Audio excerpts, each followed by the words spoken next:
Welcome to live show. మనం ప్రమాదపు టంచుల్లో ఉన్నాం. నేనేం భయపెట్టట్లేదు, వాస్తవాలు మాత్రమే తెలుసుకోమని చెప్తున్నాను. ప్రస్తుతం దేశవ్యాప్తంగా నమోదవుతున్న కేసులు సెకండ్ వేవ్ చూస్తే గనక ఒకసారి 72,000 అంటే ఈ రోజు ఒక్కరోజే 72,330 కేసులు, 459 మంది మరణించారు. ఇక ఏపీ వ్యాప్తంగా చూసుకుంటే ఈ రోజు యాజ్ ఆన్ టుడే 1271 కరోనా కేసులు, యాక్టివ్ కేసులు, 3 మరణించారు. ఇక తెలంగాణ వ్యాప్తంగా చూసుకుంటే 887 యాక్టివ్ కేసులు, 4 చనిపోయారు. ఈ తీవ్రత చాలనుకుంటా మన అజాగ్రత్తకు, అలాగే మన యొక్క నిర్లక్ష్యానికి, పరాకాష్ఠకి సెకండ్ వేవ్ పెద్ద ఎత్తున వస్తోంది. అది ఏప్రిల్ మేలో పీక్ స్టేజ్కి చేరుకుంటుంది అని ప్రభుత్వాలు, డాక్టర్స్ నెత్తినోరు మొత్తుకుంటున్నప్పటికీ కూడా మాస్కులు పెట్టుకోవటం లేదు, సోషల్ గ్యాదరింగ్స్ ఆపట్లేదు, అలాగే గుంపులుగా గుమికోవటం ఆపట్లేదు. సో ఈ కేసెస్ పెరిగితే ప్రస్తుతం మనకున్నటువంటి ఏదైతే ఉందో హెల్త్ ఇన్ఫ్రాస్ట్రక్చర్ సరిపోతుందా? దీనికి మనం చేయాల్సిన బాధ్యత ఏంటి? ప్రభుత్వాల బాధ్యత ఎంత, ప్రజలదెంత? వ్యాక్సినేషన్ ప్రక్రియ గురించి ఏమంటున్నారు? ఇప్పుడు కొత్త స్ట్రెయిన్స్ ఏవైతే ఉన్నాయో అవన్నీ కూడా ఇప్పుడున్నటువంటి వ్యాక్సిన్ కి సరిపడా ఉంటాయా? వాటి ప్రభావశీలత ఎంత? దీని గురించే డిస్కస్ చేద్దాం. ప్రస్తుతం మనతో పాటు ఉన్నారు స్టూడియోలో శ్రీభూషణ్ రాజు గారు, వెల్కమ్ టు అవర్ స్టూడియో అండి. అలాగే ప్రతిభ గారు ఉస్మానియా నుంచి వచ్చారు. అలాగే మనకు ఏదైతే ఉందో బయట నుంచి జూమ్ యాప్ లో లైవ్ లోకి సిద్ధంగా ఉన్నారు Andhra Pradesh public health family welfare director Geetha ప్రసాద్ని గారు. Welcome to our live show అండి. ఇక మనం డిస్కషన్ లోకి వెళ్లే ముందుగా శ్రీభూషణ్ రాజు గారి దగ్గరికి వెళదాం. శ్రీభూషణ్ రాజు గారు, గత కొంతకాలంగా మనం మాట్లాడుకుంటూనే ఉన్నాము, సెకండ్ వేవ్ March 15th నుంచి ఈ 4 వారాల్లో 4 గంటలు పెరిగింది. అంటే ఈ స్థాయిలో కేసుల పెరుగుదలకు అసలు రీజన్ ఏంటి? నిజానికి కరోనా ఏమీ తగ్గలేదు, తగ్గుతూ వస్తుంది. నిజంగా తగ్గు క్రమంలోనే ఉంది. ఇది కూడా, ఇది పెద్ద కొత్త కేసెస్ బాగా పెరిగాయనడానికి కూడా ఏమీ లేదు. అయితే కాలక్రమేణా తగ్గిముఖం పట్టడం అన్నది వైరస్ పాండమిక్ లో ఒక లక్ష్యమైనప్పటికీ కూడా మనం కొంచెం తొందరగానే తగ్గిందనే భావన మనం అనవసరంగా పొందాము. అది నిజం కాదు. కాకపోతే కాలమాన పరిస్థితులు, అప్పుడున్నటువంటి సాంఘిక, ఆర్థిక, రాజకీయ రకరకాల సమస్యలు మనల్ని చుట్టుముట్టినప్పుడు మనం తప్పనిసరి పరిస్థితుల్లో కరోనాను కొంచెం పక్కన పెట్టాల్సిన అవసరం వచ్చింది. దానికి తాత్కాలిక విరామం రకరకాల రూపాల్లో ఇచ్చాం. కాబట్టి దాదాపుగా చాలా మంది తగ్గిందనే ఒక భావన పొందారు. నిజానికి తగ్గుతూ వస్తుందన్నది నిజమే. కాకపోతే ఏంటంటే అలా అని చెప్పేసి వాళ్ళు పూర్తిగా జాగ్రత్తలు కూడా బాగా తీసుకోలేదు. తగ్గింది అని అనుకున్నారు, మనం అటువంటి భావన కలగం చేసాం అందరం కలిసి సమాజంలో. సో కాబట్టి పెద్దగా జాగ్రత్తలు తీసుకోలేదు. కాబట్టి మళ్ళీ చిన్న ప్రదేశాలలో చిన్న క్లస్టర్స్ అంటాం కదా, వాటిలో ఒక్కసారి చిన్న విస్ఫోటనాలు జరిగాయి. అది కాస్త తెలుసుకునేసరికి మళ్ళీ ప్రజలు భయం గురయ్యారు. అంతకుముందు పరీక్షలు చేయించుకోకపోయేవాళ్ళు. ఏం చెప్పాలంటే లక్షణాలు ఉండి చేసుకోండి అని చెప్పినా చాలా మంది చేసుకోలేదు. ఈలోగా ఈ చిన్న విస్ఫోటనాలు మళ్ళీ వస్తున్నాయని భయంతో ఇప్పుడు అందరూ బాగా చేసేసుకుంటున్నారు. నిజానికి ఒక క్షణంలో దాదాపుగా ఒక క్రమంలో చాలా తగ్గించేశారు పరీక్షలు కూడా. అసలు ప్రజలు ఇష్టపడటం లేదు, అవసరం లేదు అనుకుంటున్నారు. చాలా జలుబు దగ్గు లాంటి జ్వరమే కదా, నీకు ఉంది అని చెప్పినా కూడా ఆ పర్వాలేదు, ఇంట్లో రెస్ట్ తీసుకుంటాను అనుకోవడం, హోమ్ ఐసోలేషన్ లో ఉంటాను కదా, ఆసుపత్రికి ఎందుకు వెళ్ళడం అనే భావనతో చాలా మంది వచ్చేసారు. అది నిజానికి గ్రాడ్యువల్ గా క్రమక్రమంగా ఒక పద్ధతిగా నెమ్మదిగా తగ్గుతూ వస్తే బాగుండేది. హఠాత్తుగా అకస్మాత్తుగా మనం తగ్గించేసామనే భావన సమాధానికి వచ్చేసరికల్లా అది వాళ్ళు నిజంగా అనుకున్నారు. ఆ తర్వాత ఈ చిన్న విస్ఫోటనాల ద్వారా మళ్ళీ కళ్ళు తెరిచి అమ్మో లేదు ఏదో జరిగిపోతుంది. కాబట్టి ఇప్పుడు మళ్ళీ జలుబు దగ్గు వచ్చినా కాదు, చిన్న అనుమానం వచ్చినా, ఒళ్ళు నొప్పి వచ్చినా, ఏదో ఒళ్ళు కొంచెం కూర్చున్నట్టుగా అనిపించినా వచ్చి పరీక్షలు చేయించుకుంటున్నారు. అయితే ఈ సిమ్టమ్స్ లేకుండా చాలా మంది ఉంటారు. కాబట్టి ఆ సిమ్టమ్స్ లేకుండా వచ్చే వాళ్ళలో చాలా మంది కూడా మేము కనిపెడుతున్నాం. టీకా వచ్చిందనే టీకా వస్తుందనే భయంతో కూడా పరీక్షలు చేయించుకోకుండా ఉన్న వాళ్ళు కూడా ఉన్నారు. ఇప్పుడు లేదు, టీకా ఉన్నా కూడా ఇంకా కొన్ని నెలలు జాగ్రత్తగా ఉండాలని మనం చెప్పాం. కాబట్టి ఈ రీత్యా చాలా మంది చేయించుకుంటున్నారు. అయితే చాలా మంది మాస్కులు లేకుండా గుంపులుగా చిన్న సమూహాలు, పార్టీలు, ఫంక్షన్స్, సభలు, సమావేశాలు నిర్వహించుకుంటున్నారు. కాబట్టి అవి కూడా చిన్న విస్ఫోటనాలకు ప్రధాన కారణమయ్యాయి. వాళ్ళు వెళ్ళి ఇంకో 10 మందికి మళ్ళీ చెక్ చేయడం మొదలుపెట్టారు. మనం కొంచెం ఇటువంటి లాక్డౌన్ పూర్తిగా ఎత్తేసిన తర్వాత మళ్ళీ అంచెలంచెలుగా దాన్ని పూర్తిగా తీసేసే క్రమాన్ని ఇంకా కొంచెం నెమ్మదిగా చేసుకుంటే బాగుండేదని మాత్రం ఇప్పుడు మనం వెనక్కి తిరిగి చూసుకుంటే పునరావలోకనం చేసుకుంటే మనకు కలిగి రైట్ అండి. మనము విజయభాస్కర్ గారు, క్లినికల్ ఎథికల్ కమిటీ చైర్మన్ గారు కూడా మనతో లైవ్ లో జాయిన్ అవుతున్నారు. ముందుగా వారికి వెల్కమ్ టు అవర్ స్టూడియో అండి. ఇక మనము తాడి గీతా ప్రసాద్ గారి దగ్గరికి వెళదాం, director of health AP. Madam, first virus week అయిపోయింది, పెద్దగా కేసెస్ లేవు అని రిలాక్స్ మూడ్లోకి వెళ్ళిపోయారు ప్రజల దగ్గర నుంచి ప్రభుత్వాల వరకు కూడా. కానీ ఒక్క 4 వారాల్లోనే 1271 కరోనా యాక్టివ్ కేసులు రాష్ట్ర వ్యాప్తంగా చూసుకుంటే, అంటే ఈ స్థాయి పెరుగుదలను ఏ విధంగా చూడాలంటారు? అంటే ప్రభుత్వాల అలసత్వమా, ప్రజల నిర్లక్ష్యమా ఈ స్థాయిలో పెరగడానికి కారణం? వైరస్ మనకు ఉందని తెలుసు, వైరస్ ఎప్పుడైనా అటాక్ చేస్తుందని తెలుసు, అలాగే ఇతర దేశాల్లో కూడా సెకండ్ వేవ్ ప్రారంభమైందని తెలుసు. కానీ మనం అంచనాలు తలకిందులయ్యా ఎక్కడైనా? అంటే ముఖ్యంగా ఈ విషయంలో మీరు అన్నట్టు 2 రకాలు అడుగుతున్నారు. కానీ ఫస్ట్ దాన్ని ప్రజల నిర్లక్ష్యము, దాని మీద ఏమీ కాదు అనేది, సెకండ్ వేవ్ అంటే కూడా అంత భయం లేదు, వచ్చినా కూడా త్వరలో తగ్గిపోతుంది అని అనుకోవటం వల్ల కూడా దానివల్ల కూడా ప్రజలు చాలా లీస్ట్ ఇంపార్టెన్స్గా తీసుకుంటున్నారు. మనం ఎన్ని జాగ్రత్తలు చెప్పినప్పటికి కూడా మాస్క్ ధరించాలి, భౌతిక దూరాన్ని పాటించాలి, జనసమృద్ధంలో వెళ్ళకూడదు, తర్వాత వెళ్ళినా ఫ్రీక్వెంట్గా శానిటైజర్తో చేతులు కడుక్కోవాలి. ఈ సందేశాలు ప్రజలందరికీ, ప్రతి ఒక్కళ్ళకి మీడియా ద్వారా అన్ని రకాలుగా చెప్పినా కూడా ఈ సెకండ్ వేవ్ వచ్చినా దానికి అంత తీవ్రత ఉండదని, ఆల్రెడీ వ్యాక్సిన్ వేసుకున్నాం కదా, వ్యాక్సిన్ వేసుకున్నప్పుడు ఇంకా మళ్ళీ భయపడటం ఎందుకని ప్రజల్లో ఆ నిర్లక్ష్యం బాగా కనపడుతుందండి. కాబట్టి మేము చెప్పేది ఆంధ్రప్రదేశ్ వైద్య ఆరోగ్య శాఖ సంచాలకులుగా ఏమాత్రము నిర్లక్ష్యం అనేది తగదు. ప్రభుత్వ ఆలస్యం అనేది లేదండి. మేము ఆల్రెడీ రోజుకి 4,000 × 13 అంటే దగ్గర 52,000 టెస్టులు ప్రతిరోజు తీయటం జరుగుతోంది. అవి కూడా అందరికీ కాకుండా ఇందాక చెప్పినట్టుగా అసిమ్టమాటిక్ కేసెస్, అంటే ఎవరికి సిమ్టమ్స్ ఉండి టెస్ట్ చేయించుకోవటం అనేది ఒకటి. అసిమ్టమాటిక్ అనే వాళ్ళు చాలామంది క్యారియర్స్గా ఉంటారు, వాళ్ళందరికీ థ్రెషోల్డ్ ఉండటం వల్ల బయటపడదు. అలాంటి వాళ్ళ కోసమని మేము ఒక సెంటినల్ సర్వేలెన్స్ అంటారు. సెంటినల్ సర్వేలెన్స్ అంటే కొన్ని కోహోర్ట్స్ ఆఫ్ ద పీపుల్స్ తీసుకుని, ముఖ్యంగా migration population, agriculture workers, working in malls, జనసమృద్ధంలో railway stations, bus stations and the markets, especially the flower market or fruit market, ఎక్కడైతే పబ్లిక్ కాంగ్రిగేషన్ ఎక్కువ ఉందో అందులో ఫోకస్ టెస్ట్ అనేది కూడా చేయటం జరుగుతుంది. దానివల్ల మనకి వచ్చే లాభం ఏంటంటే with socio economic group, which socio economic group is going to get second wave, how many people are susceptible for this COVID infection, and one more thing is what are the where can we put it the list in the which cohort they are more exposure to the COVID vac. కాబట్టి ఇలాంటి వాటి మీద మేము జాగ్రత్త తీసుకుంటున్నాం. ప్రతిరోజు కూడా తప్పనిసరిగా ప్రతి జిల్లా నుంచి 3,000 general population, 1,020 sentinel surveillance of 20 కోహెట్స్ నుంచి కూడా తీసుకుంటున్నాం. కాబట్టి ప్రజలు ఆలసత్వము అనే దాని నిర్లక్ష్యం వైఖరిని, అంటే నిర్లక్ష్యం అనే కంటే కూడా ఏమీ కాదు అనే ధోరణి నుంచి బయటకు రావాలని మా మనవి. అంటే గీతా ప్రసాద్ని గారు, మీతో పాటు ఏకీభవిస్తాం. ఖచ్చితంగా ప్రభుత్వం తన పని తాను చేస్తోంది. టెస్ట్ ట్రేస్ మొదట్లో ఆంధ్రప్రదేశ్ చూసుకుంటే గనక మిగతా రాష్ట్రాలతో పోల్చుకుంటే గనక టెస్ట్ల విషయంలో చాలా మెరుగైన స్థాయిలోనే ఉంది. కానీ 90% అసిమ్టమాటిక్ మాత్రమే, లక్షణాలు లేని మ్యూటెంట్ ఏదైతే ఉందో, స్ట్రెయిన్ ఏదైతే ఉందో అదే ఇప్పుడు ఈ స్థాయిలో కేసులు పెరగడానికి కారణం అని చెప్పేసి సర్వేలు చెప్తున్నాయి. కానీ సిమ్టమాటిక్ వాళ్ళని మాత్రమే మనం ట్రేస్ అవుట్ చేసి దాన్ని మనము వ్యాధిని ట్రేస్ అవుట్ చేయడం అనేది సాధ్యమవుతుందంటారా? ఈ ఏదైతే ఉందో దాన్ని బ్రేక్ చేయడం అనేది కుదురుతుందా? కుదరదండి. అంత సెకండ్ వేవ్ గురించి మనం అంత నిర్దిష్టంగా చెప్పలేము. అంటే వ్యాధి నుంచి వచ్చిన తర్వాత ఎటువంటి జాగ్రత్తలు తీసుకోవాలి, రాకుండా ఎటువంటి జాగ్రత్తలు తీసుకోవచ్చు అనే రెండింటిని గురించి కానీ బ్యాలెన్స్ చేయాలి తప్ప మనం వీళ్ళకే ససెప్టబిలిటీ ఉంటుంది, వీళ్ళకి తప్పనిసరిగా రాదు కాబట్టి దే ఆర్ కంప్లీట్లీ అవేర్నెస్ అవసరం లేదు అనుకోవటం తప్పు.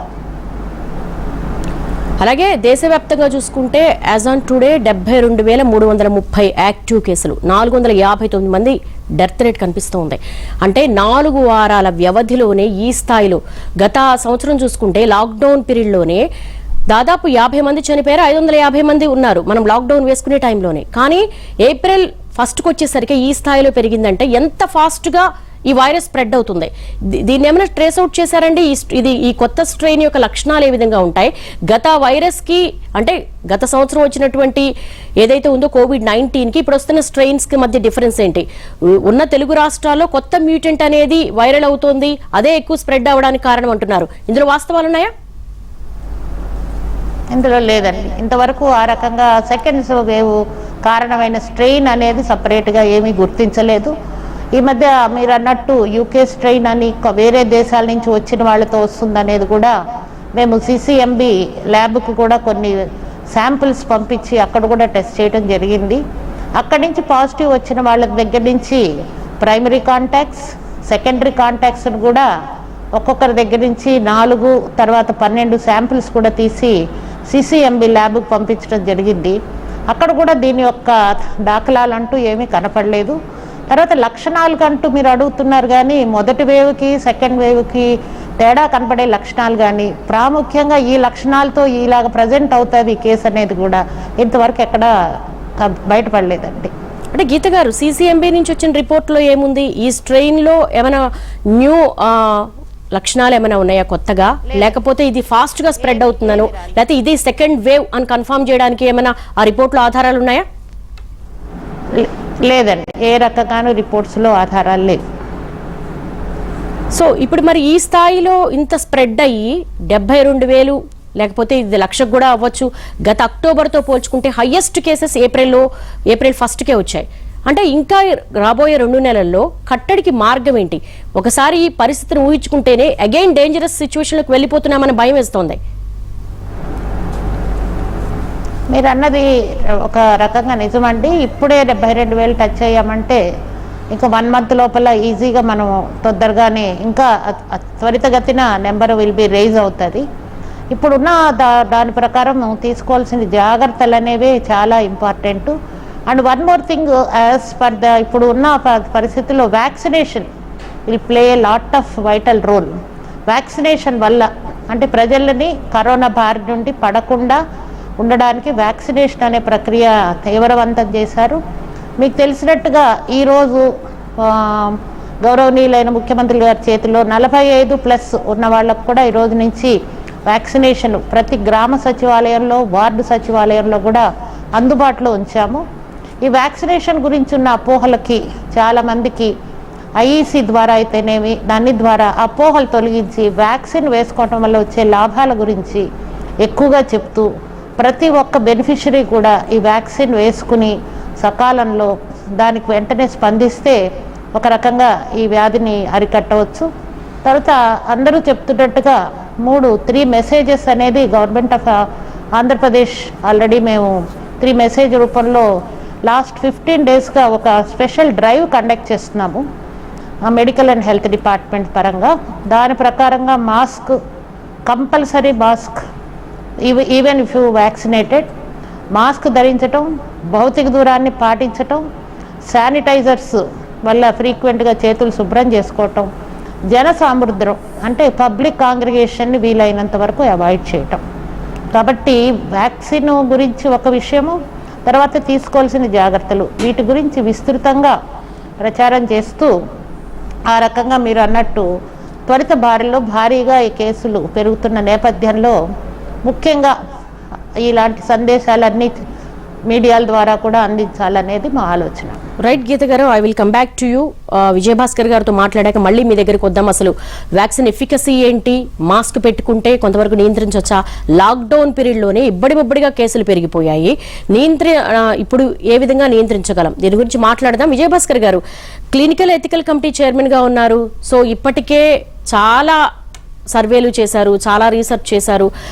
ఏవైతే కొత్త స్ట్రెయిన్స్ వచ్చాయి, బ్రిటన్ స్ట్రెయిన్స్ వచ్చాయి, 18 రాష్ట్రాల్లో 770 కొత్త వేరియంట్స్ కావచ్చు, స్ట్రెయిన్స్ కావచ్చు ఇప్పుడు దేశవ్యాప్తంగా ఉన్నాయని అంటున్నారు. వాస్తవాలు ఉన్నాయంటారా? ఇప్పుడు వస్తున్న సెకండ్ వేవ్ లో ఇంత స్పీడ్ గా స్ప్రెడ్ అవ్వడానికి ఆ స్ట్రెయినే కారణం అంటారా?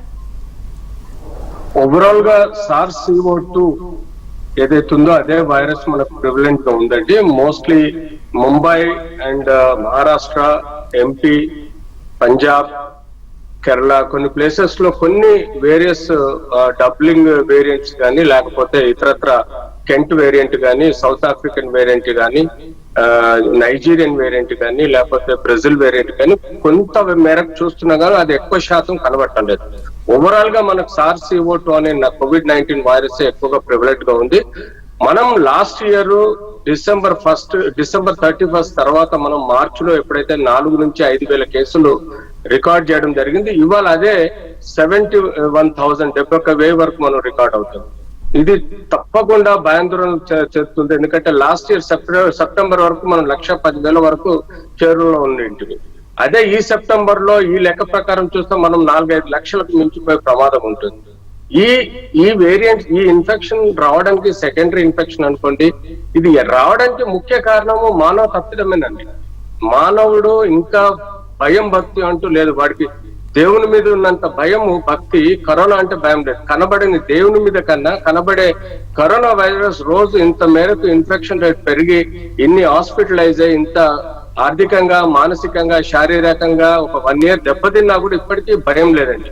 ₹2 మాస్క్ ధరించడానికి కూడా వెనకాడుతున్నాడు. అది ప్రాపర్ డిసిప్లిన్డ్ మేనర్ గా బిహేవ్ చేయట్లేదు. మనం అడిగింది ఏంటంటే mask, face shield, physical distance and sanitization, ఈ 4 కదా. ఈ 4 యాంటీ కోవిడ్ మేనరిజమ్స్ పాటించకపోతే ఇన్ఫెక్షన్ రేట్ పెరుగుతుంది. రెండోది, గవర్నమెంట్ నిర్లప్తత కూడా చాలా ఎక్కువ ఉందండి. ఎలా అంటే ఎనీ గవర్నమెంట్, ఇండియన్ గవర్నమెంట్ కానీ స్టేట్ గవర్నమెంట్స్ కానీ టెస్ట్ ట్రేసింగ్ నిజంగా 130 కోట్ల మందిలో ఎంత మేరకు టెస్ట్ ట్రేసింగ్ చేశారు ఇప్పటివరకు చూస్తే కనీసం 5-6 కోట్లకు మించలేదు. తద్వారా మనకు 1,27,00,000 మంది ఇప్పుడు పాజిటివ్ కనబడ్డారు. As per the CCMBR scientific study ప్రకారం 53% కేసెస్ ఆర్ యాంటీబాడీ పాజిటివ్ వస్తుంది, అంటే కోవిడ్ పాజిటివ్ గా పరిగణించబడుతుంది. దాని అర్థం ఇప్పుడు 65 కోట్ల మించి మనకు ఇండియాలో కరోనా బారిన పడి ఉంటారు. కానీ కేవలం మనం చేసింది 5-6 కోట్ల మందికి, అందులో పాజిటివ్ వచ్చింది 1,27,00,000 మంది. అంటే దీన్ని బట్టి చూస్తే మనం ఎప్పుడు టెస్ట్ ట్రేసింగ్ చేస్తాము, ఎప్పుడు ఐసోలేట్ చేస్తాము, ఎప్పుడు వాళ్ళని కంటైన్మెంట్ చేస్తాము, ఎప్పుడు చైన్ ని బ్రేక్ చేస్తాం. సో ఇలా ఇగ్నోరెన్స్ ఎంత పెరిగితే అంత మన ఇన్ఫెక్షన్ మోస్ట్ ఆఫ్ అంటే asymptomatic COVID positive patients are more dangerous అండి నా. ఎందుకంటే వాళ్ళు ఇగ్నోరెంట్ గా ఉంటారు, వాళ్ళు పట్టించుకోరు, మాకేం సిమ్టమ్స్ లేవు, నాకు కోవిడ్ కాదు లేదు అనుకొని చెప్పేసి ఒక భావంతో ఇంట్లో తిరగడము, ఇంట్లో కుటుంబ సభ్యులకు స్ప్రెడ్ చేయడం, కమ్యూనిటీలో క్రాస్ ఇన్ఫెక్ట్ చేయడము.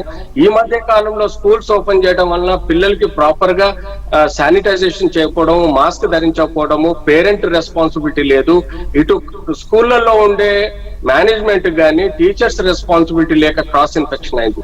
Even government public health system responsibility కూడా ఎక్కువ ఉంటుంది. వాళ్ళు కూడా బస్తీ దవాఖానలో కానీ లేకపోతే రూరల్ ఏరియాస్ లలో గవర్నమెంట్ స్కూల్స్ లో దగ్గర ఉండే స్టూడెంట్స్ ని టెస్ట్ ట్రేసింగ్ ఐసోలేషన్ చేయడమా, టెస్ట్ ట్రేసింగ్ చేసి వాళ్ళకి ప్రాపర్ గా ఫిట్నెస్ సర్టిఫికేట్ ఇచ్చి గవర్నమెంట్ స్కూల్స్ పంపడం అన్నది అది ప్రైమరీ రెస్పాన్సిబిలిటీ అండి. అవి చేయట్లేదు. ఎంతైతే అఫ్ కోర్స్ హ్యూమన్ బీయింగ్ తప్పు ఉంటుందో అంతకు మించి గవర్నమెంట్ నెగ్లిజెన్స్ కూడా కనబడుతుందండి.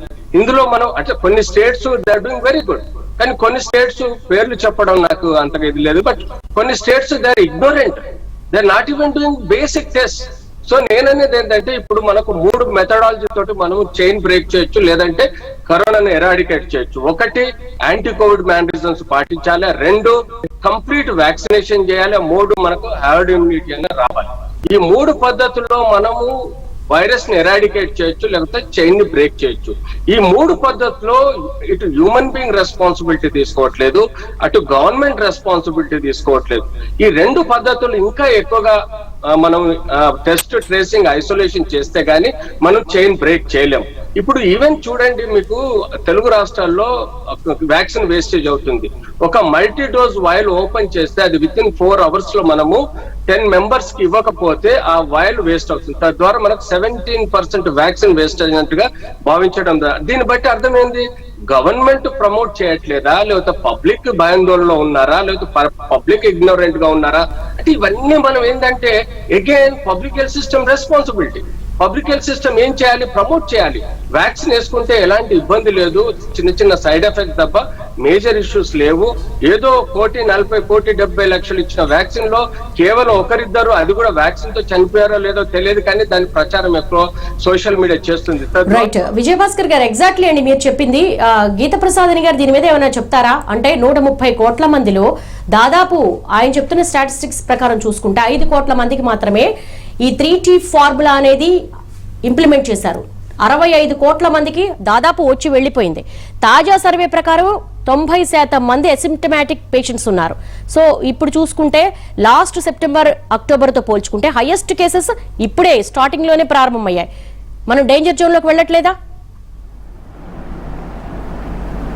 ఆల్మోస్ట్ మనం డేంజర్ జోన్లో అడుగు పెట్టినట్టేనండి. డేంజర్లోనూ అడుగు పెట్టాము. ఇంకా కొద్ది కాలంలో దాన్ని కూడా చాలా ఎక్కువగా కేసులు నమోదయ్యే అవకాశం ఉంది. కాబట్టి ఇందాక చంద్రశేఖర్ గారు వారు చెప్పినట్టు ఆ కోవిడ్ బిహేవియర్ అనేది you have to adapt in every citizen. దానిని ప్రతి వ్యక్తి కూడా తన నైతిక బాధ్యతగా భావించి దాన్ని తప్పనిసరిగా పాటించాలి. అంతేగాని కోవిడ్ వచ్చినా కూడా పర్వాలేదు అనుకోవటం కాదు. కోవిడ్ మాస్క్ ధరించడం అనేది తను తాను రక్షించుకోవటం నుంచే కాకుండా ఎదుటి వ్యక్తిని కూడా రక్షించిన వాళ్ళు అవుతారు. కాబట్టి యూసేజ్ ఆఫ్ మాస్క్ అనే దాని గురించి చాలా పెద్ద ఎత్తున క్యాంపెయిన్ చేయటం జరుగుతుంది. తర్వాత అందరినీ, ప్రతి ఒక్కరిని కూడా ఈ వ్యాక్సినేషన్కి బెనిఫిషరీస్ అందరినీ కూడా ప్రోత్సహించి ప్రతి ఒక్కరూ ఆ లబ్ధి పొందేటట్టుగా చూడాలి. దానికోసమని మేము ప్రతి గ్రామ సచివాలయంలో కూడా ముందు రోజుగానే దీని గురించి విస్తృతంగా ప్రచారం చేస్తూ ఏ ఒక్క బెనిఫిషరీ కూడా ఆ గ్రామంలో ప్రతి మహిళ, ప్రతి పురుషుడు కూడా ఎవరు కూడా దీనిని గురించి, వ్యాక్సిన్ అవైలబిలిటీ గురించి, వ్యాక్సిన్ ఎఫికసీ గురించి, వ్యాక్సిన్ వేసుకుంటే ఏమీ కాదు అంటే గీత ప్రసాద్ విజయభాస్కర్ గారి పాయింట్ ఏంటంటే ప్రభుత్వాల ఉదాసీనత కూడా తోడైంది. ప్రజల నిర్లక్ష్యం పక్కన పెట్టండి, ప్రభుత్వాలు కూడా కాస్త రిలాక్స్ అయిపోయాయి, వైరస్ వీక్ అయిపోయింది, వ్యాక్సిన్ వచ్చేసింది, సో ప్రజలు కూడా రోజువారీ కార్యక్రమాల్లో మునిగిపోయారని కొంతవరకు ఉదాసీనంగా ఉంది, అందుకే ఈ స్థాయిలో పెరిగాయనేది ఆయన పాయింట్. అంటే ప్రభుత్వం చర్యలు తీసుకోవటంలో ఎప్పుడు కూడా మీరు అన్నట్టు ఉదాసీనత అంటూ కాదండి. The number of test maybe decrease అయ్యిండొచ్చు. గతగా మీరు లాస్ట్ ఫిబ్రవరి నుంచి ఈ నెల ఫిబ్రవరి వరకు చూస్తే మీరు అన్నట్టుగా మార్చి నెలలో చాలా ఎక్కువగా అబ్నార్మల్గా రైజ్ అయినాయి కేసులు. అంటే టెస్టింగ్ కెపాసిటీ అనేది ఎప్పుడు కూడా మేము ఒకటి డెఫినెట్గా ప్రతి నెల కూడా ఇన్ని టెస్టులు, ఇన్ని జిల్లాలో ఈ రకంగా అనేది టార్గెట్ ఇవ్వటం జరిగింది. ఆ టార్గెట్ని రీచ్ అవుతున్నారు. కానీ మీరు అన్నట్టు టెస్టింగ్ సంఖ్య తగ్గిండొచ్చు. టెస్టింగ్ సంఖ్య తగ్గి దాని వచ్చే రిజల్ట్స్ ప్రాబబ్లీ మీరు అన్నట్టుగా వీక్గా ఉండటం వల్ల దాని మీదనే, కానీ ప్రభుత్వం ఉదాసీనత అనేది కూడా దాని మీద నేను కామెంట్ చేయలేదు. వైరస్ చైన్ ని బ్రేక్ చేయాలంటే, ట్రాన్స్మిషన్ బ్రేక్ చేయాలంటే మన ముందున్న బెస్ట్ మెథడ్ ఏదైతే ఉందో అది టెస్టులు చేయడం. అదే తక్కువగా ఉన్నప్పుడు ఖచ్చితంగా ఈ స్థాయిలో కేసులు పెరగడానికి అది రీజన్ అనేది డాక్టర్ అంటుంది. సో మనతో పాటు చంద్రశేఖర్ గారు కూడా జాయిన్ అవుతున్నారు, స్టూడియోలో ఉన్నారు. కమ్యూనిటీ మెడిసిన్ కి సంబంధించి ఈయన వరల్డ్ హెల్త్ ఆర్గనైజేషన్ కూడా ఒక సర్వే, ఒక నివేదికను కూడా ఇచ్చారు. వెల్కమ్ టు అవర్ స్టూడియో అండి చంద్రశేఖర్ గారు. అండ్ ఆయనతో మాట్లాడే ముందు రవీంద్ర గారితో మాట్లాడదాం, పల్మనాలజిస్ట్. రవీంద్ర గారు, ఇప్పుడు వస్తున్నటువంటి సెకండ్ వేవ్ లో దాదాపు అందరూ హాస్పిటలైజ్ అవుతున్నారు. ఈరోజు మనకి మెయిన్ వార్త అది, అంటే రెస్పిరేటరీ సిస్టమ్నే ఎక్కువగా ఇంపాక్ట్ చూపిస్తోంది. ఉందా, వాస్తవం ఉందా? గత సంవత్సరంతో పోలిస్తే ఇప్పుడు వస్తున్న కేసెస్లో దెర్ ఈజ్ ఎ డిఫరెన్స్. అంటే ఒకప్పుడు కేసు వచ్చినాక అసిమ్టమేటిక్గా వాళ్ళు ఒక 10 రోజులు 20 రోజులు ఇంట్లోనే ఉండేవాళ్ళు. కొంతమంది మాత్రమే సీరియస్ అయి వస్తారు. అది మనం చాలాసార్లు డిస్కస్ చేసుకున్నాం. ఒక 15% పీపులే సిక్ అవుతారు అని. కానీ ఇప్పుడు ఏమవుతుందంటే ఆ టైం అనేది బాగా తగ్గిపోయింది. మేము వాళ్ళు రికార్డ్స్ పట్టుకొని వస్తున్న వాళ్ళు చాలామంది ఏమవుతుందంటే ఒక వారం క్రితం సీటీ తీసి ఇంట్లో ఉండి ఇప్పుడు వచ్చేసరికి మళ్ళీ రిపీట్ కనుక సీటీ చేస్తే దాదాపు నిండిపోయి ట్రీట్ చేయలేని పరిస్థితికి వస్తుంది. అంటే వన్ వీక్ నుంచి 10 డేస్లో లంగ్స్ నిండిపోవడం, అది ట్రీట్మెంట్కి అలవుగానే అంత స్టేజ్లోకి వెళ్ళిపోవడం అనేది చాలా ఎక్కువగా ఉంది. ఇంకొకటి మేము గమనిస్తున్న డిఫరెన్స్ ఏంటంటే చాలామంది అర్థం కాదు ఏంటంటే వాళ్ళకి జబ్బు ఈరోజు లక్షణాలు కనబడ్డాయి అంటే 5 to 6 days ముందు నుంచి వాళ్ళు డిసీజ్ని స్ప్రెడ్ చేస్తారు. అంటే వాళ్ళ ఇంట్లోకి వెళ్తారు. ఇంట్లో వాళ్ళకి జబ్బు వచ్చినా కూడా ఒక 6 రోజులు 5 రోజులు వాళ్ళు ఇంట్లో అందరితో కలిసి ఉంటారు. మాస్కులు ఇంట్లో వేసుకోవడం అనేది బయట వేసుకోవట్లేదు కాబట్టి ఇంట్లో అసలు వేసుకోవట్లేదు. సో మేము చూస్తున్న డిఫరెన్స్ ఏంటంటే గత ఆగస్టు జూన్లో చూస్తే ఒక ఇంట్లో వాళ్ళందరికీ మేము ట్రేసింగ్లో కనుక టెస్టింగ్ చేస్తే ఒక 10 మంది ఉన్న ఇంట్లో ఒక 2-3 మాత్రమే పాజిటివ్ వచ్చేది. దాదాపు ఇప్పుడు 90%, అంటే 10 మంది ఉంటే 8 మంది దాకా అందరూ మళ్ళీ 2-3 రోజుల్లో మేము ఇన్సిస్ట్ చేస్తే అందరికీ పాజిటివ్ వస్తుంది. అండ్ వాళ్ళని కనుక మనం నెగ్లెక్ట్ చేస్తే వాళ్ళు ఏంటంటే సిమ్టమేటిక్గా అయ్యే టైంకి వాళ్ళందరూ ఉద్యోగాలకు వెళ్తారు, బయటకు వెళ్తారు. అండ్ వాళ్ళందరూ ఎట్లా బిహేవ్ చేస్తారంటే జబ్బు లేని వాళ్ళు కానీ బిహేవ్ చేస్తున్నారు. సో ఒక ఇంట్లో ఒక కేసు వచ్చి సిక్ అయ్యారు అంటే వాళ్ళందరూ ఆ కేసు గురించి తిరుగుతూ అక్కడ ఉండటం కానీ దానివల్ల కాంటాక్ట్ అవ్వడం కానీ వాళ్ళందరూ ఆయన ఇంట్లో ఉన్న ఫ్యామిలీ మెంబర్స్ అందరూ కాంటాక్ట్ తీసుకొని స్ప్రెడ్డింగ్ ఎక్కువ అయిపోతుంది. సో హోమ్ ఐసోలేషన్ అన్న చెప్తున్నాం కానీ హోమ్ ఐసోలేషన్లో వాళ్ళు స్ట్రిక్ట్గా ఉంటున్నారా లేదా అనేది మానిటరింగ్ లేదండి. We are giving home isolation for 2 weeks. వాళ్ళు వెళ్తున్నారు కానీ వాళ్ళ ఇంట్లో మెంబర్లు అందరికీ పాజిటివ్ వచ్చేస్తుంది. సో ఏ విధంగా ఫామ్ చేయాలనే తెలియదు. కొంతమంది అయితే మా పిల్లల్ని మేము మా పెద్దల ఇంటికి పంపించేస్తున్నాము అని. అంటే డాక్టర్ రవీంద్ర గారు, సారీ టు ఇంటరప్ట్ యూ, ఒక్కసారి వైరస్ వచ్చింది కరోనా అంటే గతంలో చేసిన ఆర్భాటాలు కానీ లేకపోతే పీపీఈ కిట్లు వేసుకోవడము, వాళ్ళని ఇమీడియట్గా షిఫ్ట్ చేయడము, లేకపోతే క్లస్టర్స్ ఏర్పాటు చేయడము, ఆ వీధి వరకు కూడా దాన్ని ఫ్రీజ్ చేయడము, ఇటువంటివి ఏమీ లేవు. కానీ ప్రజల్లో దానికి సంబంధించి సీరియస్నెస్ పోయిందని అనుకోవచ్చా? అంటే ఏం చేయదులే, కరోనా ఇప్పుడు ఎక్కడుంది, వెళ్ళిపోయింది కదా అని. చాలా ఎన్టీవీ చేసిన సర్వేలో కూడా చాలా మంది మాస్క్ ఎందుకు పెట్టుకోవట్లేదు అంటే కరోనా ఎక్కడుంది, మాస్క్ పెట్టుకుంటే ఊపిరాడట్లేదు, సెల్ఫీ తీసుకోవడానికి మేము తీసాము, ఇలాంటి సమాధానాలు, నిర్లక్ష్య సమాధానాలు చెప్తున్నారు. ఇది నిర్లక్ష్యం చాలా ఉంది. అండ్ అప్పటికన్నా కూడా పోలిస్తే ఇప్పుడు అది సీరియస్గానే ఉంది. We are seeing more serious cases and deaths. And hospitalize అయిన కేసెస్ ఒకప్పటితో పోలిస్తే ఇప్పుడు సర్వైవల్ అనేది తక్కువ ఉంది. సో మనము అంటే దానికి విజిలెన్స్ ఫ్యాక్టర్ పెరిగిందా, న్యూ వేరియంట్స్ వచ్చాయా, ఇవన్నీ కూడా మనకి స్టడీస్ రిలీజ్ అయ్యేంత వరకు చెప్పలేం. కానీ మీరు అన్నట్టుగా నిర్లక్ష్య ధోరణి వలన చాలా ఎక్కువగా ఉంది. అంతలాగున కంటైన్మెంట్ చేసి వీధులు మూసేసి బయటకు రాకుండా చేస్తేనే అది ఆగలేదు. సో ఇప్పుడున్న పరిస్థితికి అంతకన్నా ఎక్కువ తీవ్రతగా ఉన్నప్పుడు ఇది ఆగుతుందని అనుకుంటే అది తప్పు మాట. దానికి ఇంకా చాలా ఎక్కువగా కంటైన్మెంట్ రూల్స్ అనేది పెట్టాల్సిన అవసరం ఎంతైనా ఉంది. ప్రతిభ గారు, మన గతం ఇదే రోజుల్లో మాట్లాడుకున్నాము, పాండమిక్ పీరియడ్లో, లాక్డౌన్లో జన్యుపరమైన మార్పుల గురించి మాట్లాడుకున్నాం, మ్యూటెంట్స్ గురించి మాట్లాడుకున్నాం. కానీ ఇప్పుడు నంబర్ ఆఫ్ 18 స్టేట్లో 777 స్ట్రెయిన్స్ వచ్చాయి. ఆ స్ట్రెయిన్లో ఈ సెకండ్ వేవ్లో ఏ స్ట్రెయిన్ దేని మీద ఇంపాక్ట్ చూపిస్తుంది, దీని సిమ్టమ్స్ ఏ విధంగా ఉంటాయి, మరి సిమ్టమాటిక్ పేషెంట్స్ 90% ఉంటే సిమ్టమాటిక్ ఎంతమంది ఉంటారు, వీళ్ళు ఎంతమంది కరోనా క్యారియర్స్గా ఉంటారు, సూపర్ స్పైడర్స్గా ఉంటారు అనేది ఎలా ఐడెంటిఫై చేయగలము, ఎంత ప్రమాదకరమైనటువంటి పరిస్థితుల్లోకి నెట్టబడుతున్నాము. తలుచుకుంటేనే భయం వేస్తోంది. ఇప్పుడే 72,000 ఉంటే దాదాపు ఇంకొక 1 month తర్వాత లక్షల్లో కేసులు వస్తే బెడ్లు ఎక్కడ ఉంటాయి, ట్రీట్మెంట్ ఏంటి, మనకున్నటువంటి ఇన్ఫ్రాస్ట్రక్చర్ ఏంటి? ఇప్పుడు కరోనా అనేది ఓన్లీ మన స్టేట్ మన కంట్రీలో ఉన్న ప్రాబ్లం కాదు, ఇది పాండమిక్ వరల్డ్ వైడ్ ఉంది. రీసెంట్గా CCIMలో చేసిన సర్వేలో కూడా పాజిటివ్ వచ్చిన కేసెస్లో స్ట్రెయిన్స్ చూస్తే 70% పాత స్ట్రెయినే ఉన్నాయి. 777 స్ట్రెయిన్స్ ఉన్నప్పటికీ కూడా 70% కేసెస్ ఓల్డ్ స్ట్రెయినే ఉన్నాయి.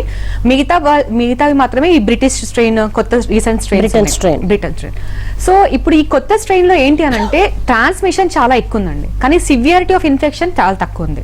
అంటే నేను గవర్నమెంట్లో చూస్తున్నాను, ప్రైవేట్లో చూస్తున్నాను, రెండు చోట్ల కూడా నేను గమనిస్తుంది ఏంటంటే ట్రాన్స్మిషన్ చాలా ఫాస్ట్ ఉంది. ఒక ఇంట్లో చేస్తే సార్ చెప్పినట్టుగా 10 మంది ఉన్న ఇంట్లో చేస్తే 8 మందికి కనీసం పాజిటివ్ వస్తుంది.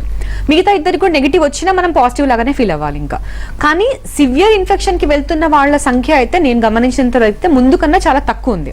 సో ఇక్కడ మనకు కోవిడ్ అనేది పాండమిక్. ఎప్పుడైనా 100 years బ్యాక్ వచ్చిన పాండమిక్ లో అయినా ఎప్పుడు చూసినా కూడా సెకండ్ వేవ్ ఆఫ్ పాండమిక్ ఎప్పుడు వస్తుంది అంటే, ఒకటి ప్రజలకు వాళ్ళు ఇప్పుడు ఫర్ ఎగ్జాంపుల్ ఆర్థిక రీజన్స్ వల్లనైనా సరే ఇప్పుడు లాక్డౌన్, ఇంట్లో ఉండడం అనేది పాసిబుల్ కానప్పుడు, తర్వాత నెక్స్ట్ థింగ్ ఏంటంటే నిర్లక్ష్యం ఎప్పుడైతే వస్తుందో అప్పుడు. ఇప్పుడు ఆ 2 సిచ్యువేషన్ మనం ఫేస్ చేస్తున్నాం. అందుకే ఇప్పుడు కంట్రోల్ చేయడం అనేది చాలా కష్టం. సో పబ్లిక్ ని మనం కంట్రోల్ చేయలేకపోతున్నాం, ఒక రకంగా నిర్లక్ష్యం వచ్చేసింది, దానివల్ల నెంబర్ ఆఫ్ కేసెస్ పెరుగుతున్నాయి. కానీ సివియారిటీ ఆఫ్ కేసెస్ మాత్రం కంపారిటివ్లీ తక్కువనే ఉన్నాయి. ఇప్పుడు డెత్ రేట్ చూస్తే కూడా 1.33% అట్లా ఉంది. అంటే నెంబర్ ఆఫ్ కేసెస్ ఎక్కువైతున్నాయి. ఫస్ట్ టైం మనం లాక్డౌన్ పెట్టినప్పుడు కూడా అది ఎందుకు అని అంటే మన మెడికల్ సర్వీసెస్ ని, మన ఫెసిలిటీస్ ని మనం ఇంప్రూవ్ చేసుకోవడానికి మనకు టైం కావాలి. ఇంత పెద్ద డెమోక్రటిక్ కంట్రీలో మనకు పాసిబుల్ కాదు, ఒక్కసారి ఒక పాండమిక్ ఎక్స్ప్లోడ్ అయితే మనం దాన్ని టాలరేట్ చేయలేం. కాబట్టి మెడికల్ సర్వీసెస్ ని సెట్ చేసుకోవడానికి మనకు కొంచెం టైం తీసుకోవాలనే ఉద్దేశంతోనే అప్పుడు లాక్డౌన్ అనేది పెట్టారు. కొంతవరకు వీలైనంత వరకు చూసారు. ఇప్పుడు ఆ ఫస్ట్ వేవ్ మన ఇండియా చాలా బాగా హ్యాండిల్ చేసింది. యాక్చువల్లీ గ్రాడ్యువల్ గ్రోత్ ఉండింది. ఎందుకు అనంటే మనకు టైం దొరికింది. కేసెస్ వస్తే వాళ్ళని ఏం చేయాలో అనేది, తర్వాత ఈ ఇన్ఫెక్షన్ యొక్క కోర్స్ ఏంటి అనేది, దేంతోనే ట్రీట్మెంట్ అవుతుంది. కరోనా మనకు ప్రతిరోజు ఒక పాఠం చెప్పిందండి. ఫస్ట్ స్టార్టింగ్ లో మనం ఏదైతే ట్రీట్మెంట్ ఇంప్రూవ్ అవుతుందని చెప్పారో అది చాలా డిఫరెంట్, టైం టు టైం మారుతూ వచ్చింది. ఈవెన్ ట్రాన్స్మిషన్ విషయంలో కూడా చాలా చేంజెస్ వస్తూ వచ్చాయి. సో ఇప్పుడు నా ఉద్దేశంలో గవర్నమెంట్ చేయవలసిన ఓన్లీ పని వ్యాక్సినేషన్ ని వీలైనంత ఎక్కువగా పెంచడం. పబ్లిక్ చేయాల్సిన పని ఏంటి అని అంటే వీలైనంత వరకు ట్రాన్స్మిషన్ ఆపడం కోసం వాళ్ళ అంటే అది కూడా మళ్ళీ మన బాధ్యతనే, సోషల్ రెస్పాన్సిబిలిటీ అంతే. అంటే మాస్క్ ధరించండి, సోషల్ డిస్టెన్స్ మెయింటైన్ చేయాలి, వీలైనంత వరకు అనవసరంగా బయటికి తిరగండి. అప్పుడు మనం అందరం కూడా చెప్పింది అదే, అనవసరంగా బయటికి వెళ్ళకండి, అవసరం ఉంటే తప్ప. ప్రతిభ గారు మనం మళ్ళీ మాట్లాడుకోవాలి. మాస్క్ ధరించండి, సోషల్ డిస్టెన్స్ పాటించండి, బయటికి రావద్దంటే లాక్డౌన్ పీరియడ్లోనే పోలీసులు లాఠీలు పట్టుకొని చెప్పినప్పటికీ కూడా కేసులు పెడతా ఉన్నప్పుడు కూడా భయపడినటువంటి జనాలు, అమ్మా మీరు మాస్క్ పెట్టుకోండి, అయ్యా మీరు సోషల్ డిస్టెన్స్ పాటించండి అంటే వినే స్థాయిలో ఉన్నారా? కొంతవరకు కట్టడి చేయాలంటే కేవలం మీకు మీరు స్వీయ నియంత్రణ చేసుకోండి, మీకు మీరు సామాజిక దూరాన్ని పాటించండి అంటే వినే పరిస్థితి ఉందా? దీని గురించి డిస్కస్ చేద్దాం చంద్రశేఖర్ గారి దగ్గరికి వెళ్ళొచ్చాక. చంద్రశేఖర్ గారు, ఆల్మోస్ట్ వరల్డ్ హెల్త్ ఆర్గనైజేషన్ కూడా మీరు ఒక సర్వే ఇచ్చారు, కొన్ని నివేదికలు ఇచ్చారు. సో లాస్ట్ టైం కంటే ఇప్పుడు కాస్త బెటర్ పొజిషన్లో ఉన్నాము, కొంతవరకు మనకంటూ ఒక వ్యాక్సిన్ వచ్చేసింది, కట్టడికి మార్గాలు ఏంటో దానికి సంబంధించినటువంటి హెల్త్ ఫెసిలిటీస్ కూడా పెంచుకున్నాము. కానీ కొత్త స్ట్రెయిన్స్ చాలా ఉధృతంగా వస్తున్నాయి. ఏం చెప్తారు ఈ స్థాయిలో కేసుల పెరుగుదల మీద? మీ సర్వే ఏం చెప్తోంది? ఏమిచ్చారు ప్రపంచ ఆరోగ్య సంస్థకి? ఈ కేసులు పెరుగుతున్నాయి అనేది మన నిర్లక్ష్య ధోరణే కారణం. మెయిన్ థింగ్ ఏంటంటే we are not concentrating on the children. చిన్నపిల్లల్లో వచ్చే ఈ వ్యాధి, they are carriers, they will just carry the virus, they will spread the infection very rapidly, చాలా ఫాస్ట్గా స్ప్రెడ్ చేస్తారు. సఫరర్స్ ఎవరంటే adults, especially old age people. ఇంట్లో ఉంటారు, చిన్నపిల్లలు అటు ఇటు ఆడుకుంటారు, they carry the virus and they spread the virus to the adults. ఇది చాలా బిగ్ ప్రాబ్లం. ఎప్పుడో చెప్పాను నేను ఇంతకుముందు కూడా, రివర్స్ క్వారంటైన్ అని ఉంటుంది. Suppose we have to suspect children దగ్గర నుంచే all viral infections are carried by the children. Flu carry చేసేది వాళ్ళే, many times they carry the virus. అక్కడ నుంచే ఇదంతా బిగిన్ అవుతుంది. If we can contain these children. And రీసెంట్గా we have the vaccines for adults only అనే impression ఉంది. But Pfizer తయారు చేసిన mRNA vaccine which has a very good results for the children also. కానీ మనకి ఇండియాలో ఫెసిలిటీస్ ఏంటంటే ఈ Pfizer mRNA vaccines they have to be stored at -70 degrees. మనకి స్టోరేజ్ ఫెసిలిటీస్ చాలా కష్టం. In a country like tropical country మంది, చాలా హాట్ వెదర్ ఉంటుంది, -70sలో స్టోర్ చేయాలంటే it is very difficult. What we need to do is they, ఎంత ఫాస్ట్గా వీలైతే అంత ఫాస్ట్గా మనము వ్యాక్సినేషన్ని కంప్లీట్ చేసుకోగలగాలి. We have to achieve our vaccination goals. India is a vaccination house for the world. India నుంచి ప్రొడ్యూస్ అయిన వ్యాక్సిన్స్ ఎక్కడా తయారు కావట్లేదు. We have pretty good vaccines. And vaccine మీద చాలా అపోహలు ఉంటున్నాయి. Many people are not coming forward. Even the doctors are not coming forward to take the vaccines. There will be a side effects for any particular drug. ఇంకా ఆ ఒక్క percentage మీద తీసుకొని we should not go back. So we have to spread the vaccine awareness. We have to complete the vaccine at the earliest stage. ఎంత vaccine ఇవ్వటము, ఇంకా మన నిర్లక్ష్య ధోరణి కూడా మార్చుకోవాలి. నిర్లక్ష్య ధోరణి మెయిన్ థింగ్ ఏంటి? SMS, that's it. Everybody has explained it. Social distancing, mask and sanitization. People are obsessed with sanitizers. More than that, what I personally prefer is hand washing with the clean soap and running water. ఈ sanitizers విపరీతంగా వాడటం వలన we will be carrying some of the useful bacteria on our hands. We will be killing those bacteria. In a later date, we may get a update on this. We may be growing super bugs on our own body which are resistant to everything, and we need to find more and more medication for these super bugs ki. So hand washing with the clean running water with the soap, that is what we are doing in the operation theaters. Hand washing technique perfect gunte we can kill anything. So ee sanitization మీద కన్నా wherever the facility is available we should go for the hand Exactly, washing. doctor Yes, మీరు చెప్తున్నట్టుగానే ప్రస్తుతం mask and vaccine మాత్రమే మన ముందున్నటువంటి మంత్రం గాని weapon గాని అంటున్నారు. Right. కానీ వ్యాక్సిన్ పంపిణీ చాలా స్పీడ్గా జరగడం లేదు, అది మనందరికీ తెలుసు. ప్రజల్లో అవేర్నెస్ కల్పించాల్సిన అవసరం ఉంది. కానీ వ్యాక్సిన్ పంపిణీ అంత స్థాయిలో వైరస్ ఇంకా 4 పెరుగుతూ ఉంది. దీన్ని ఏ విధంగా చూడాలి? వైరస్ సూపర్గా స్ప్రెడ్ అవుతూ ఉంటే వైరస్ వ్యాక్సిన్కి సంబంధించి మనము ఏ స్థాయిలో ఉన్నాం ఇప్పుడు? vaccine we are in a very but better in any మిగతా కంట్రీస్తో పోల్చుకుంటే we have a very good vaccine. But మనకున్న ప్రాబ్లం వల్ల ఏంటంటే వ్యాక్సిన్ మీద చాలా అపోహలు పబ్లిక్లోకి వెళ్ళిపోయాయి. ఆ రియాక్షన్స్ వస్తున్నాయి, క్లాటింగ్ ప్రాబ్లమ్స్ వస్తున్నాయి, కోవిషీల్డ్ మీద క్లాటింగ్ అన్న. There are so many issues there. We need to clarify those. When there is a vaccine approved and an emergency approval method, there are some issues will be there. We have to accept that. కానీ vaccine మీద వచ్చే protection కన్నా మనకి risk కన్నా benefit ఎక్కువ ఉంటుంది కాబట్టి we have to go for the vaccination at the earliest as fast as possible. అది చేసినప్పుడే మనం we can achieve hour targets. Right Vijayabhaskar గారు, మళ్ళీ మాట్లాడదాము. వైరస్ వ్యాప్తి చెందుతున్నంత స్పీడ్గా వ్యాక్సినేషన్ ప్రక్రియ ఉందా? మరి వైరస్ ఈ స్థాయిలో పెరుగుతూ పోతే 130 కోట్ల పైబడిన జనాభాకు ఎన్ని శాంపిల్స్ కావాలి? మరి అంత ప్రొడక్షన్ మన దగ్గర ఉందా? ముఖ్యంగా ప్రజల్లో ఆ స్థాయిలో అవగాహన కల్పిస్తూ ఉన్నారా? ముందు ఏదైతే వైరస్ చైన్ ఉందో దాన్ని బ్రేక్ చేయాలి, ప్రజల్లో అవేర్నెస్ తీసుకురావాలి, మాస్కులు పెట్టుకోవాలి, సామాజిక దూరం పాటించాలి. ఎంతవరకు బాధ్యతగా ఉంటున్నారు? ప్రజల భాగస్వామ్యం ఏంటి? ప్రభుత్వాలు ఏ మేరకు కట్టడికి మార్గాలు ఉన్నాయి? షార్ట్ బ్రేక్ తర్వాత డిస్కస్ చేద్దాం. ప్రస్తుతం గీత ప్రసాదని గారి దగ్గరికి వెళదాము. దాదాపు కేంద్ర వైద్యారోగ్య శాఖ ఇచ్చినటువంటి సర్వే ప్రకారం, గణాంకాల ప్రకారం దేశవ్యాప్తంగా 3,84,000 మంది ఫ్రంట్ లైన్ వారియర్స్ ఉంటే దాదాపు 2,24,000 మంది మాత్రమే వ్యాక్సిన్ వేసుకోవడానికి ముందుకొచ్చిన తరుణంలో ప్రజల్లో ఏ మేరకు అవేర్నెస్ వస్తుందంటారు గీత గారు? ఫ్రంట్ లైన్ వారియర్సే వ్యాక్సిన్ వేసుకోవడానికి ముందుకు రానప్పుడు మీరు అన్నది కరెక్టేనండి. ఫ్రంట్ లైన్ వారియర్స్లో కూడా ఈ రకమైన అపోహలు అనేవి చాలా వచ్చాయి. మొదట్లో వ్యాక్సిన్ ప్రక్రియ జనవరి 16th రోజు ప్రారంభించిన తర్వాత మొదట్లో చాలా తక్కువ మంది front line workers they didn't accept అనమాట మొదట్లో. తర్వాత వాళ్ళందరికీ కూడా అవగాహన, అటువంటి అపోహలు లేవని, మేమందరం కూడా మార్గదర్శకులుగా వారు ముందుగానే మేమందరం వ్యాక్సిన్ వేయించుకుని ఎటువంటి దానివల్ల వచ్చే రుగ్మతలు అంటూ ఏమీ రావని మేమందరం ముందుగా ఉండి దాని అందరినీ చెప్పటం వల్ల క్రమక్రమంగా మీరు అన్నట్టు జనవరి 16th నుంచి మేము స్టార్ట్ చేసినప్పటికీ ఫిబ్రవరి 1st వీక్ వరకు చాలా నెమ్మదిగా కొనసాగి అప్పటి నుంచి ప్రజలందరూ కూడా వేసుకోవటం, ఫ్రంట్ లైన్ వర్కర్స్ మీరు అన్నట్టుగా మేము కొన్ని జిల్లాల్లో అత్యధిక శాతంలో ఫ్రంట్ లైన్ వర్కర్స్ వేసుకున్నప్పటికీ కొన్ని జిల్లాల్లో మాత్రం దాని యొక్క ప్రభావం కానీ దాని యొక్క యాక్సెప్ట్ చేయటం చాలా తక్కువ వచ్చిందండి. అంటే గీత గారు, ప్రజల్లో ఆశించిన స్థాయిలో ఎందుకు ఆ ఉత్సాహం కానీ వేసుకోవాలన్నటువంటి అవేర్ కానీ ఎందుకు రాలేదంటారు? అంటే ఇక్కడ ప్రభుత్వాల వైఫల్యమా, లేకపోతే వ్యాక్సిన్ల మీద వచ్చిన ప్రచారం నెగిటివ్ ఇంపాక్ట్ ఏమైనా చూపించిందా? ఇవాళ కూడా కొంతమందికి వ్యాక్సిన్ వేసుకున్న తర్వాత సైడ్ ఎఫెక్ట్స్ వచ్చాయి. ఇవన్నీ కూడా ప్రజల్లో ఒక భయాందోళన కలిగిస్తోందా? ప్రజల్లో భయం పోగొట్టడంలో ప్రభుత్వాలు ఒక స్టెప్ ముందుకు వేయలేకపోతున్నాయా? వేస్తున్నామండి. మీరు అన్నట్టు ప్రజల్లో భయాందోళన ఉంది.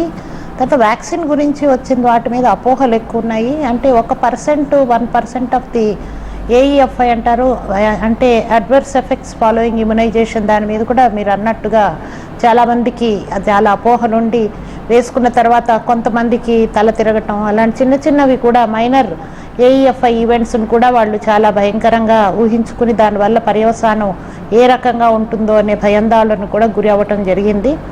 దానివల్ల మేమందరికి కూడా మొదట చెప్పటం ఏంటంటే, వ్యాక్సిన్ వేసుకున్న వాళ్ళు ఆల్రెడీ దానివల్ల బెనిఫిట్ పొందిన వాళ్ళు ఆల్రెడీ వేసుకున్న వాళ్ళు కూడా వర్డ్ ఆఫ్ మౌత్ లాగా మనం వేసుకున్నాము, మేము 2 డోసులు కంప్లీట్ చేశాము, మాకు ఎటువంటి రుగ్మతలు కానీ సైడ్ ఎఫెక్ట్స్ కానీ రాలేదు, we are already in a safe position, safe కండిషన్లో ఉన్నాము అనేది తప్పనిసరిగా కూడా ప్రజల్లో ఇంకా విస్తృతంగా వెళ్ళి, మీరు అన్నట్టు మా ఫ్రంట్ లైన్ వర్కర్స్లో ఇంకా కొంత శాతం వేసుకొని వాళ్ళు ఉన్నారు. వాళ్ళందరినీ కూడా మేము మోటివేట్ చేస్తూ ఈసారి తప్పకుండా ఇప్పుడు జరుగుతున్న, ఈరోజు మీరు చెప్పినట్టు ప్రారంభించిన 45 పైన వయసులో ఉన్న ప్రతి ఒక్క బెనిఫిషరీ అండ్ 60+ బెనిఫిషరీస్ వారందరినీ కూడా తప్పనిసరిగా వేసుకోవాలి.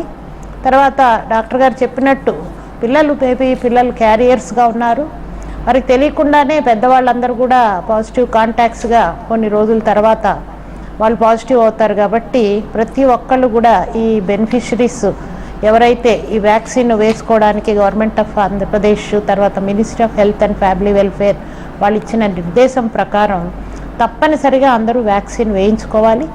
మీరు అన్నట్టుగా ఫ్రంట్ లైన్ వర్కర్సు, తర్వాత HWC హెల్త్ కేర్ వర్కర్సు వాళ్ళందరినీ కూడా ఎవరో తప్ప కాంట్రా ఇండికేషన్స్ ఉన్న వాళ్ళు తప్ప తక్కిన వాళ్ళందరినీ కూడా త్వరలో మేము ఒక 1 వీక్ లోపల అందరినీ కూడా కవర్ చేయడానికి ప్రయత్నిస్తున్నాం. రైట్. విజయభాస్కర్ గారు, ప్రస్తుతం మన ముందున్న ఆప్షన్ ఏంటి? మనం డేంజరస్ సిచ్యువేషన్లోకి వెళ్ళిపోతున్నాం, ఇందులో దాచాల్సిందేం లేదు, వాస్తవాలు తెలుసుకోవాలి, ప్రజలకు వాస్తవాలు చెప్పాలి. మీరు డేంజర్లో ఉన్నారు. ప్రస్తుతం 72,000 కేసులు ఉన్నాయి. ఇవి ఇంకా పెరిగితే బెడ్లు కూడా దొరకనటువంటి పరిస్థితి ఉంటుంది. అలాంటి హెల్త్ ఇన్ఫ్రాస్ట్రక్చర్ మనకుంది. సో ఈ నిజాలు ఎందుకు చెప్పట్లేదు ఎవరు? కేవలం మాస్క్ పెట్టుకోండి అంటే వింటారా? నైట్ కర్ఫ్యూ పెట్టాల్సిన అవసరం లేదా? అబ్సల్యూట్లీ. నేను చెప్పినట్టుగా భగవంతుని ఎట్లయితే భయం భక్తి ఉంటుందో కరోనా అంటే భయం భక్తి ఉండాలండి. ఒక ₹2 మాస్క్ గురించి మనం ప్రమోట్ చేయాల్సిన అవసరం ఉంది. ప్రతి ఒక్కరు ధరించాల్సిన అవసరం ఉంది. అదొకటే మనల్ని కాపాడుతుంది.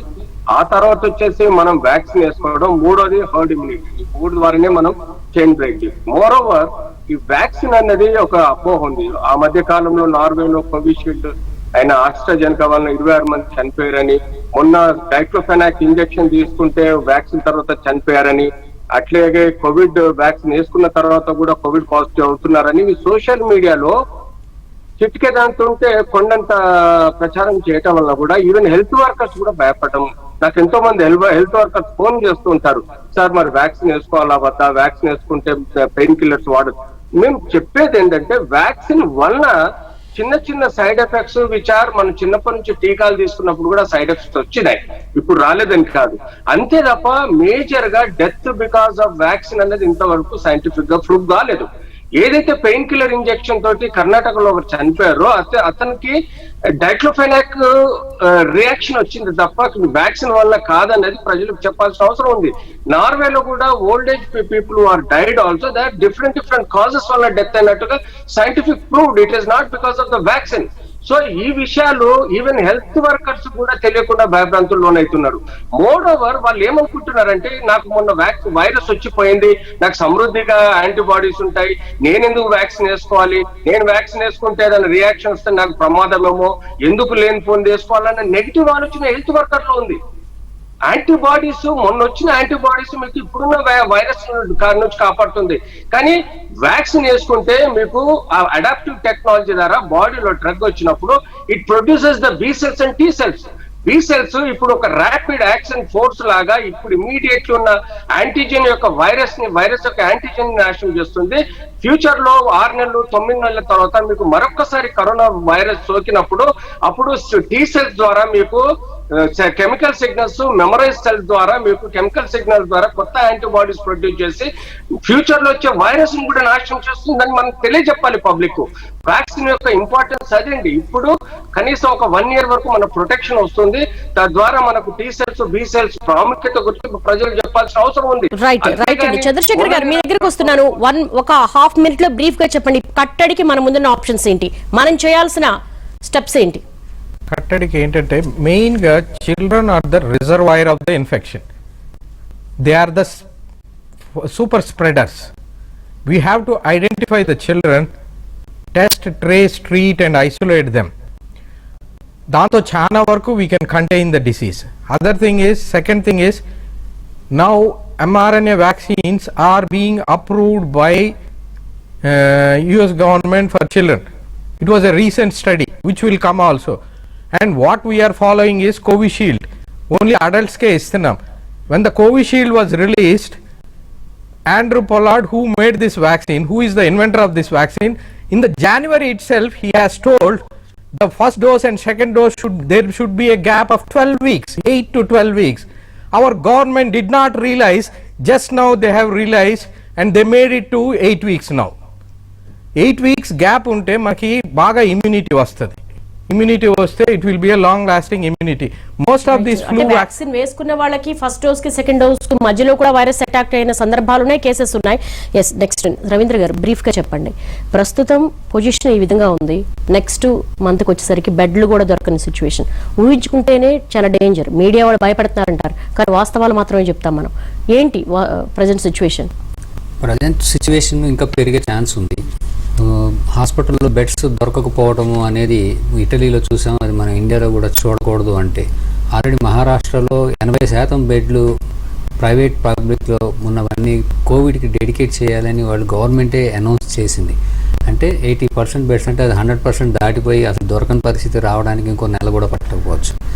సో ఇప్పుడున్న పరిస్థితికి అనుగుణంగా మనము అందరము డెఫినెట్గా అందరూ ఒకే తాటి మీదకి వెళ్ళాలి. అంటే state government and central government ఒకే పాలసీలు ఒకే దానికి, అంటే ఒక స్టేట్ స్ట్రిక్ట్గా ఫాలో అయ్యి ఇంకో స్టేట్ ఫాలో అయిపోతే ఇండియా నుంచి అది ఎప్పటికి వెళ్ళదు. So they should be state government కాకుండా యాజ్ ఎ బ్లాంకెట్ రూల్ కింద అన్ని ఇంప్లిమెంటేషన్ ఒకటే లెవెల్గా మిలిటరీ రూల్ లాగా వెళ్ళాలి. సెకండ్, ప్రతి ఒక్కరికి అవేర్నెస్ మిస్ అవ్వకుండా, అంటే ఇది బాధ్యత కింద తీసుకొని రియలైజ్ అయితే వాళ్ళు చేసేదాన్ని వేరు, నేను చేయకపోతే నన్ను ఎవడు పట్టుకుంటాడులే అని చెప్పి కాకుండా. గతంలో నిమ్స్ లో ఎటువంటి కేసెస్ వచ్చాయి, బెడ్ లేక ఎంత బాధపడ్డాం, కానీ ఇప్పుడు కొంతవరకు మెరుగైన పొజిషన్ లోనే ఉన్నాం.